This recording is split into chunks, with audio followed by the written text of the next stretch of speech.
Hello guys, welcome back to Jamba Hydrated. Another day, another episode. Na today tuko blessed hapa hivi kukuwa na a CEO in the house. Atajiintroduce. Lakini ukitucheki hapa manze tumedrip kweli kweli. Ukinicheki hapa manze nimevaa Africa is home. Hapa kuna Couco Country Collective. Manze ukiona tumevaa hivyo bracelets, unaona hapa hivi ni Jamba Hydrated hapa Kenya, Canada, mnajua tuko na bwana CEO in the house. So manze, acha my partner pale ajiintroduce, alafu to get kupiga story na Mr. CEO Steve. Niaje wase, mimi naitwa Carlos. Nimekuja tena hapa. Leo tuko na Couco in the house, so tumekuja hapa mimi ni kuje kulearn one or two. So acha tusikie anasemaje bazuu. Niaje. Mimi naitwa Steve Tungani, CEO and founder of Couco Beads. We are a manufacturer of beaded products. Mostly bracelets, and they are handmade in Kenya.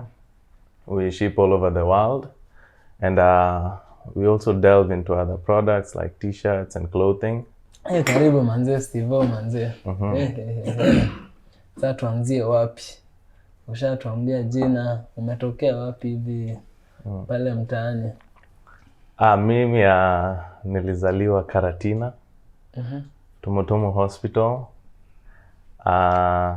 Nika grow up mostly in Nairobi. Nilienda a few primary schools. St. George's Primary at first. Alafu nilikuwa nasomea huko Rongai. Alafu high school nilienda My Forces Academy. MFA. My Forces Academy. Alafu after high school, maybe 1 year nikakaa hivi. Kaingia University of Nairobi kidogo. Kufanya biosystems engineering. Hiyo ndio tulipata after KCSE. But after 1 year so ndo tukapata the chance kuhamia Canada. Through my mom. She's a nurse. So kuna hiyo skilled worker program. So ndo tukapata hiyo opportunity, ndio tukakuja mimi and my mom and my sister. Tukahamia Canada 2013. And then tukaendelea from there.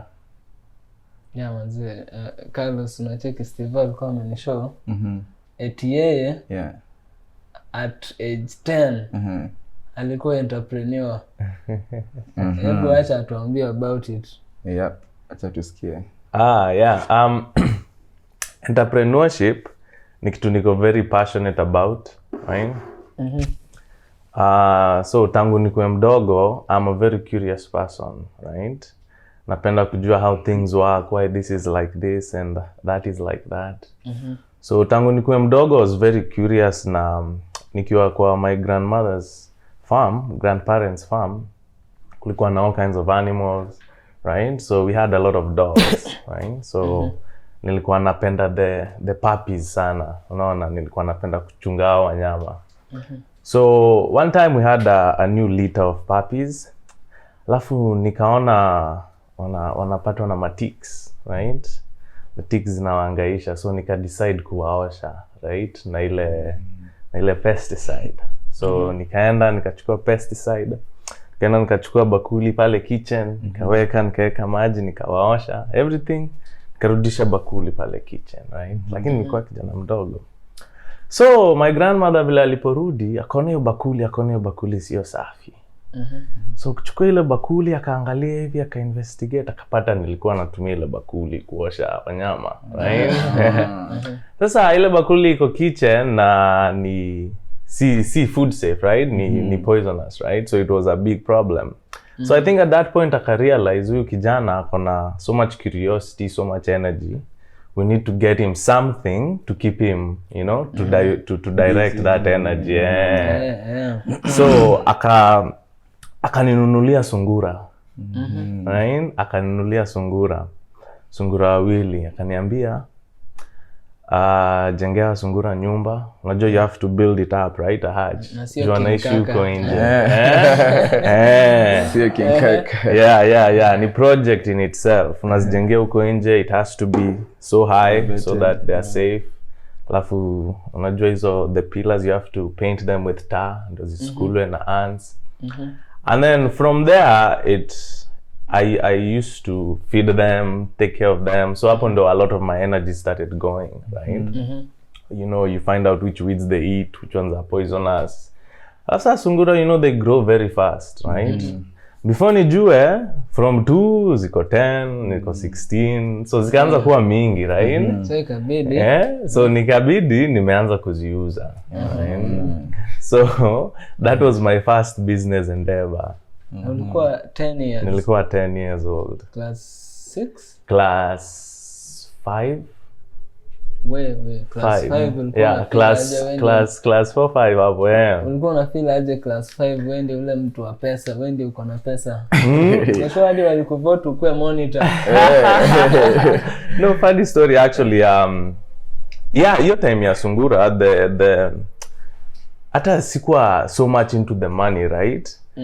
Like the money was not, kwa sababu my grandmother alikuwa na watch over that part, right? Ulikuwa na sungura 10, sasa ni 4 au 6 wameenda wapi, right? Umewauza, okay, pesa iko wapi? Yeah, so soon after hiyo endeavor nikaanza sasa kwenda shule. Hizo pesa nilikuwa something happened, the government will introduce new type of currency, right? So we used to have 5 shilling coins, 10 shilling coins, 20 shilling coins, right? So wakaleta notes. Oh yes. Unakumbuka? Yeah. So wakaleta 5 shilling notes, 10 shilling notes, 20 shilling notes. Na coin ya 40 bob. Ya Kibaki. Yeah. No, hiyo ilikuja, I think ilikuja after. Ya Kibaki, right? I think ilikuja after your coin. So the thing with the notes was you know, when you're young boys, kila mtu alikuwa na ka wallet, right? So you want to feel rich, right? So ukiwa na coins hakuna mtu anaona, unaona? So unataka ukiwa na wallet iko na tu note hapo. Yes. So what started happening is mi nilikuwa juu, because I had more money than, you know, all my friends around me. So mi nilikuwa na tu note. So my friends started telling me, yo, nataka noti, nitakupea 7 shillings for 5 shilling note. Right? So mimi nikaona hapa kuna opportunity, right? So what I used to do, hiyo ilikuwa my second business. Side hustle. Yes. So nilikuwa nachukua 7 shilling coins na peana 5 shilling note, right? Alafu jioni naenda kwa duka, kwa mwenye duka, naenda kwa maduka na nawaambia, nataka noti. Kuna noti. They don't mind most of the time, right? Yeah. So nafanya hivyo. So I did that for I think a couple of months, right? Until then they scrapped that program, tukarudi to the coins. Wow. Yes. Wow.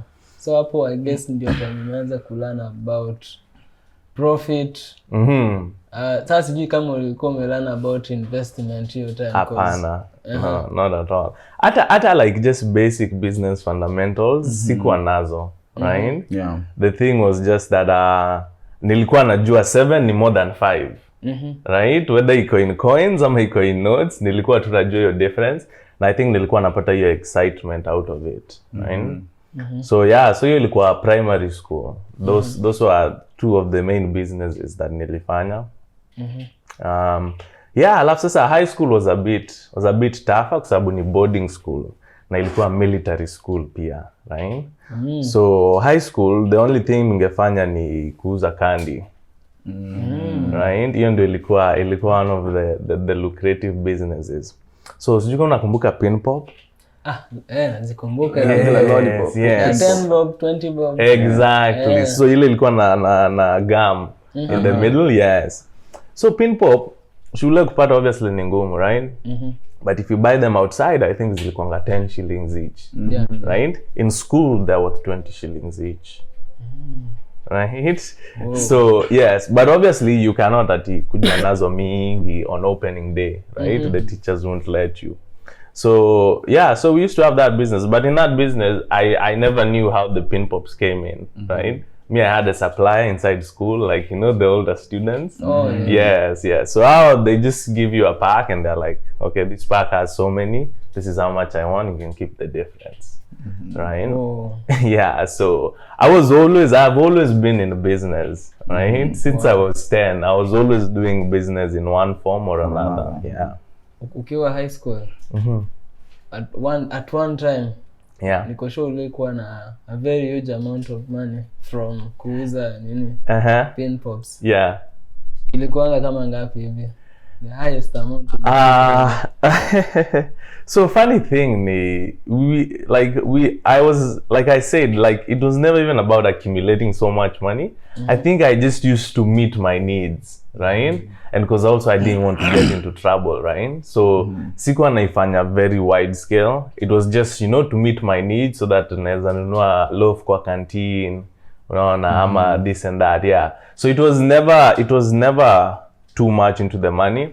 Maybe my suppliers ndio walikuwa wana make a lot of money, because it wasn't just me doing it, like, you know, it was it was a lot of not a lot, but a couple boys. of us, yes.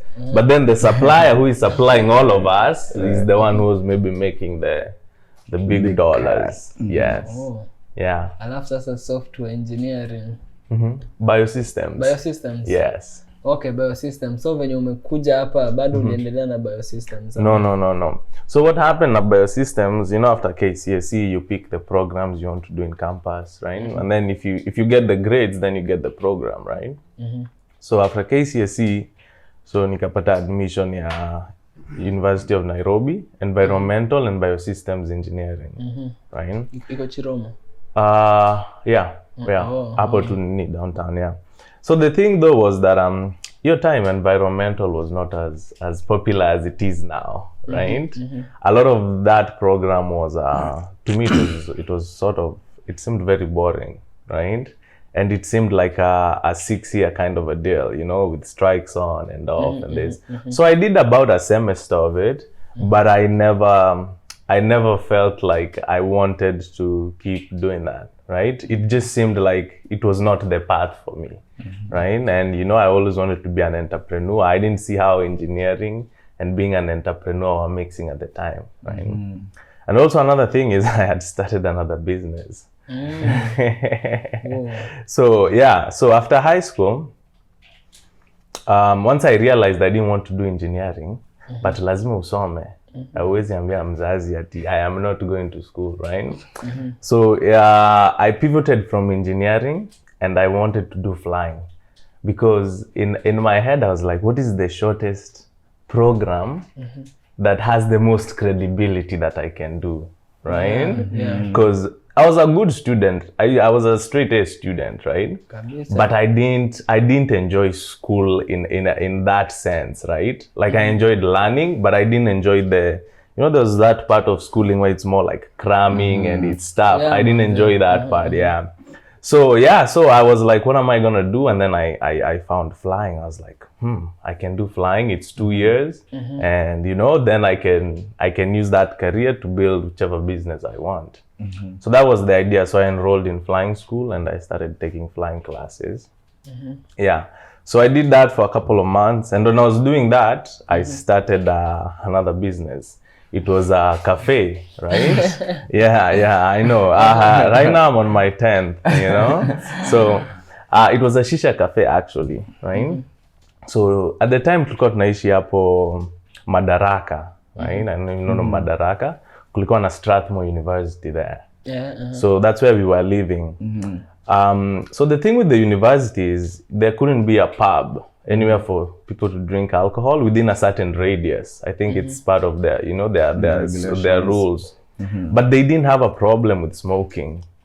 right? They had a designated smoking area for their students, right? So that is when shisha started to become a popular thing, right? And at the time, shisha was marketed, you know, as a better way of smoking cigarettes, you know, and all that stuff. So that I saw that opportunity because I noticed a lot of the students were my friends and they didn't have somewhere to go in between classes, you know, somewhere where they can hang out, right, off of campus. So that's why I got the idea, and I got a family friend to lend some money. I rented a small stall, a 10 by 10. I went to Isili, right? I went to Isili because shisha was not popular. You know, now shisha is everywhere in all the clubs, in all there's so many shops. It was very hard to find shisha. This is 2012. Ilikuwa kama kutafuta oil na maziwa saa hii. After fuel, So I had to go into Isili and really scout and look, and then I found a guy. His name was Anief. He was an Egyptian trader, right? So he had a stall and had all these beautiful shisha bongs. And so that's where I used to go to get my shisha stuff. So I got 2 bongs, and then I set up some benches, and I started that business. Wow. Within the first month, it was so full on Friday, people used to line up. Because it's a small stall, you can only have 2 or 3 groups of people, right? Yes. And then it started to become more and more popular. So then I got an even bigger space. I brought a pool table, PlayStations, right? And so it started taking off. And that's why I had to leave the university, because it started taking off, right? And I had all this freedom and all this, you know, success. And you know, when you're 18, 19, you're very impressionable, right? So so I started running that business, and it was doing really well. So then one day I got the news, there's this opportunity to go to Canada, right? And we have to go now, right? Within a few months. So it was bittersweet for me, right? Because I didn't want to leave what I had built, right? It was a very good business. I was making a lot of money, right? Especially for my age at the time.